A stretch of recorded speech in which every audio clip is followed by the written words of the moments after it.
Now, the rest of the story. Little Dory Kappelhoff was born to dance. Her talent was apparent by the time she entered kindergarten. Through grammar school, she took dancing lessons and performed in public. All kinds of dancing came easy to Dory. Tap and modern acrobatic and ballet, everything. And still in those days, even the most gifted dancers needed partners. So Dory got herself a partner, a 12-year-old boy named Jerry Doherty from her dancing school. That is how the team of Doherty and Kappelhoff came to be and came to become an instant success in their hometown Cincinnati. They pleased every audience. They won every contest. In fact, the $500 first prize money from one city competition financed a trip to Hollywood. Their visit was intended to last only a month, but the response to Doherty and Kappelhoff was so positive that they and their families decided to stay. They'd return to Cincinnati briefly to settle affairs, to say their goodbyes, but then Hollywood, permanently. Dory was just barely a teenager at the time. And then came the night of October 13, 1937, Friday the 13th.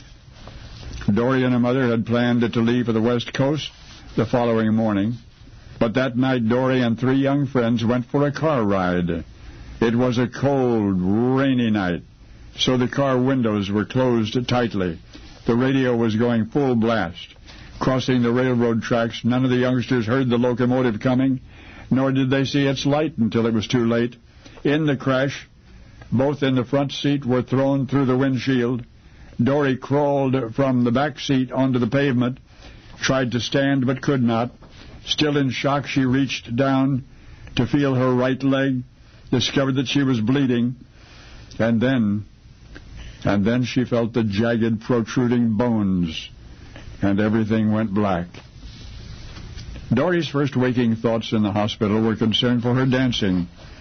The doctors didn't tell her right away that her leg had been shattered, that she may never walk again, much less dance. There was intricate surgery on that leg, followed by months in a wheelchair. A premature attempt at dancing broke Dory's leg. Now the girl would have to spend at least another year in a heavy cast and on crutches if the bones were ever to heal.